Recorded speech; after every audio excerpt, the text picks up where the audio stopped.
20 मई सन 2026 की ये बात होती है। करीब करीब 20 साल की एक लड़की अपनी अम्मी को एक चिट्ठी लिखती है और चिट्ठी में लिखती है, अम्मी अस्सलाम वालेकुम, मैं शमशेर के साथ ही रहना चाहती हूँ, उसके साथ ही आगे की ज़िंदगी बिताना चाहती हूँ और मैं सदा के लिए यहाँ से जा रही हूँ। मुझे ढूंढने की कोशिश भी मत करना, अब मत मुझे तलाशना, मैं यहाँ से जा रही हूँ। इतनी बात चिट्ठी लिख के अपनी मम्मी को देकर वो वहाँ से चली जाती है। जब उसकी अम्मी चिट्ठी पढ़ती है तो मुफीदन लड़के का नाम होता है। मुफीदन के पापा से लड़की की मम्मी बोलती है कि मुफीदन यहाँ से चली गई मुझे चिट्ठी देके, उसको बुला लो, तलाश लो, और जो अपने 2 बेटी 4 बेटे हैं उन पर बहुत बुरा प्रभाव पड़ेगा, शादी कर देंगे, कोई नहीं, वो भी मुस्लिम परिवार से हैं, आपन भी मुस्लिम परिवार से हैं, दिक्कत किस बात की है, बुलाओ ना मुफीदन को घर पे, आपन शादी करेंगे धूमधाम से। अब ये जब बात उसके पापा से उसकी अम्मी बोलती है तो उसके पापा भी मान जाते हैं कि बच्चों पर बहुत बुरा प्रभाव पड़ेगा, इससे आप शादी कर देंगे तो अच्छा रहेगा। अब इधर उधर रिश्तेदारों में फ़ोन करते हैं और कुछ जान पहचान के थे, आगे वीडियो में सुनने को ज़रूर मिलेगा। अब इधर उधर फ़ोन करते हैं, लड़के के पापा लड़के तक फ़ोन पहुंच जाता है, उनसे रो रो के गुजारिश करते हैं कि हमारे बाकी अभी 6 बच्चे और हैं, जिसमें 4 लड़के और 2 लड़की हैं, उन पर बहुत बुरा प्रभाव पड़ेगा, मुफीदन को घर पे भेजो ना, हम शादी करेंगे, आप ब्याह के लेके जाना धूमधाम से, दहेज के साथ शादी करना चाहते हैं, आपको दावत खिलाना चाहते हैं, तो हमारे मुफीदन को हमारे घर पे भेजो और हम दोबारा से शादी करेंगे बहुत अच्छे से। गांव में हंगामा मच चुका था कि लड़की भाग चुकी है, पर कोई नहीं, जब शादी होती तो सब कुछ दब जाता और सब कुछ शांत हो जाता।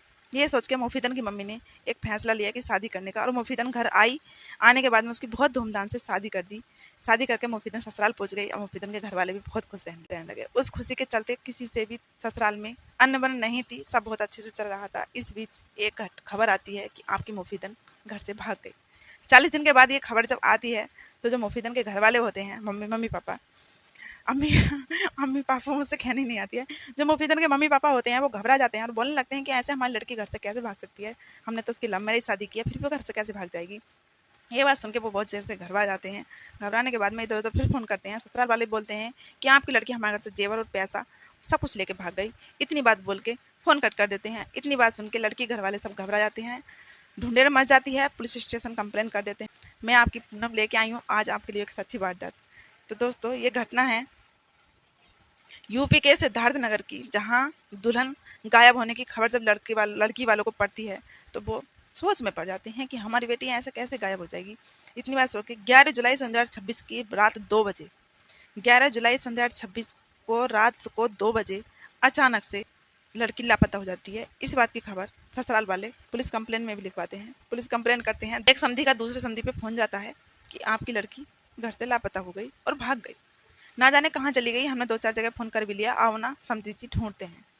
अब लड़की वाले परेशान हो गए, वो घर आते हैं लड़के वालों के और पुलिस कंप्लेन दोनों जने एक साथ करते हैं, ढूंढते हैं। वो भी ढूंढते हैं, लड़के पक्ष वाले लड़की पक्ष वाले भी ढूंढते हैं।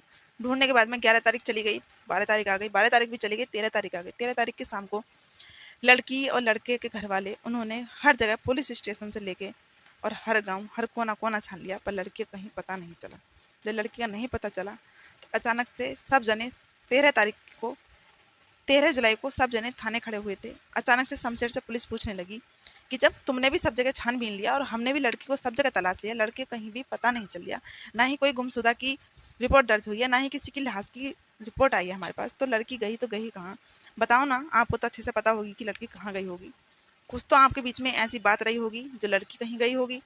अब शमशेर चुप हुआ, चुप होने के बाद में बोलता है कि मुझे कुछ भी नहीं पता कि लड़की कहाँ है। इतनी बात पुलिस को उसकी बात में थोड़ी सी एहसास हुआ कि कातिल यही है। अब पुलिस उसके पीछे पड़ गई, शमशेर को अरेस्ट किया गया, अरेस्ट करके शमशेर से बाकी सबको घर भेज दिया और शमशेर को पकड़ लिया। पकड़ने के बाद शमशेर से पूछने लगी कि बता लड़की कहाँ है। शमशेर कहता है लड़की हैगी मेरे घर पे है। इतनी बात बोलती है, पुलिस अचानक से घबरा जाती है कि सब जने हमारे छाती पे चढ़कर रिपोर्ट दर्ज करा रहे हो, बार बार हम पे कंप्लेन कर रहे हो कि ढूंढो ढूंढो ढूंढो, और 1 लाख सारे जेवर की तुम शिकायत कर रहे हो कि लड़की लेकर भागी है, और तू बोल रहा है कि घर में है लड़की, बताना कहाँ है। अब वो गाँव वाले घर जाते हैं, घर जाने के बाद में पुलिस को सारी वारदात बताते हैं। शादी के 40 दिन हो चुके थे। अब बताता है, उससे पुलिस से बोलता है खाट के नीचे से गड्ढा खोद के देखो, मुफीदन है ही निकलेगी। अब पुलिस इतनी बात सुन के चौंक जाती है। पुलिस ने सोचा कि लड़की को मार दिया। अब 6 फीट गहरा गड्ढा पुलिस खोदती है। पुलिस ने तुरंत टीम इकट्ठी करी, मरु उठाई, तुरंत वहाँ गड्ढा खुदवाया, गड्ढा खुदवा के 6 फीट गहरे गड्ढे में लाश निकली। लाश ऐसी वैसी नहीं, पहली बार तो लाश सड़ चुकी थी। दूसरी बात, लाश पे इतने बार किए गए थे, उसको तड़पा तड़पा के मारा गया था। अब शमशेर से लाश को कब्जे में लेती है पुलिस, लाश को पोस्टमार्टम के लिए भेज देती है। शमशेर से जब कड़ी पूछताछ में पुलिस बात करती है तो शमशेर का बयान था कि हम सब आपसे करीब 14 साल पहले बहुत दूर काम करते थे। मेरे पापा भी मजदूरी मतलब बोझ लादने का और ये लोहा वोहा जो वगैरह लकड़ी काट वगैरह का सामान जो होता है यहाँ मजदूरी करते थे। और जो लड़की वाली फैमिली थी, लड़की की बुआ फुप्पो मौसी मौसा वगैरह नानी ताई चाचा जो भी होते हैं, 50 लोगों का परिवार वहीं रह के मजदूरी करता था और लड़के वाले भी वहीं रह के मजदूरी करते थे। अचानक से इनमें छोटे छोटे थे ये बच्चे, बात हो जाती है। जब बड़े होते हैं तो ये लड़का उसकी तलाश में पड़ जाता है। लड़की 20 साल की हो जाती है, लड़का 21 साल का हो जाता है। अब अचानक से दोनों शादी का फैसला कर लेते हैं। 4-5 साल से पहले से बात कर रहे थे दोनों। बात करते करते इनमें बात हो जाती है कि चलो भाग के शादी करते हैं, घर वाले शादी नहीं करेंगे। इस बात को लेकर लड़की तैयार हो जाती है, पर लड़का मना कर देता है कि मैं भाग के शादी नहीं करूँगा। फिर भी एक दिन ये घर से निकल जाती है।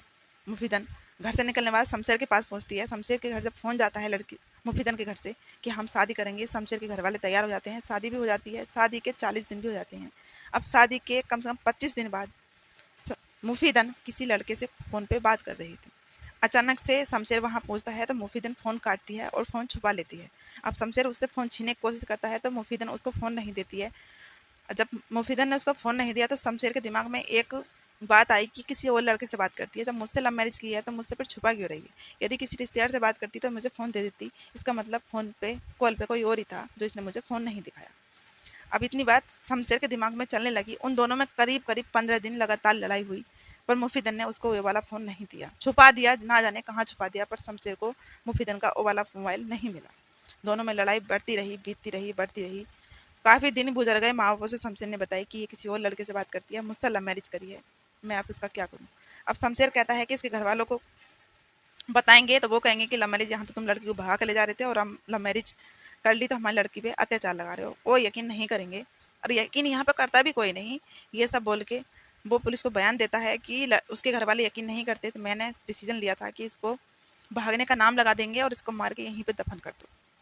अब शमशेर ने वही किया। रात को 2 बजे 11 जुलाई संध्या 26 रात को 2 बजे शमशेर उठता है। उठ के उसको सब जने पहले पीटते हैं, पीट पाट के उसको मार के गला घोट के मार के वहीं गड्ढा खोदते हैं और कब्र में वहीं उसको दफन कर देते हैं। दफन करके बिल्कुल जैसा पहला था वहाँ वैसे ही करके ऊपर से चारपाई घेर देते हैं ताकि किसी को पता न चले, और चले जाते हैं जहाँ वो काम करते हैं, यानी कि झारखंड करीब, हाँ झारखंड काम करते हैं, झारखंड। अब वहाँ चले जाते हैं। वहाँ जाके शाम को मतलब अगली रात को फ़ोन करते हैं कि आपकी सुबह को, रात को मारते हैं, सुबह को फ़ोन करते हैं लड़की के घर वाले समधी को। समधी आपस में बात करते हैं कि आपकी लड़की सारा जेवर और 1 लाख रुपए लेके यहाँ से फरार हो गई, यानी कि भाग गई। ये चालबाजी थी शमशेर की। शमशेर ने इतना चालबाजी खेला और यहाँ शमशेर की कोई गलती नहीं है। जो मुफीदन थी, भाई तूने लव मैरिज की थी तो उसको धोखा देने की ज़रूरत क्या पड़ी थी सब समय पर? जब लड़कियाँ ऐसा करेंगी तो उनके साथ और क्या ही हो सकता है? आप कमेंट बॉक्स में अपनी राय ज़रूर दे के जाना। मेरे हिसाब से उसने किया तो ठीक है, पर जान नहीं लेनी थी। जीते जी सबक सिखाओ तो अच्छा रहता है। जान लेने के बाद में तो वो बहुत दूर चली जाती है। उसको क्या ही पता मेरे साथ क्या हुआ होगा और मैंने क्या किया है। जीते जी सबको सबक सिखाना चाहिए, उससे लड़ते रहना चाहिए, उसको दिखाते रहना चाहिए कि तू भी यहीं है, मैं भी यहीं हूँ। मरने से कुछ हासिल नहीं होता है। बस मैं इस वीडियो में यही कहना चाहूँगी कि ऐसा क्राइम मत करो। क्राइम करो, इतना क्राइम करो कि दूसरा सहन करता रहे, देखता रहे कि तूने मुझे दर्द दिया है तो तू भी दर्द ले, बट किसी की जान मत लो। तो प्लीज़ सारे सोशल मीडिया से निवेदन है कि कोई भी किसी की जान मत लेना। और जो भी मेरी वीडियो ये वाली देखे वो ये वाली बात ज़रूर अपनी राय कमेंट बॉक्स में ज़रूर देके जाना। जय हिंद, जय भारत।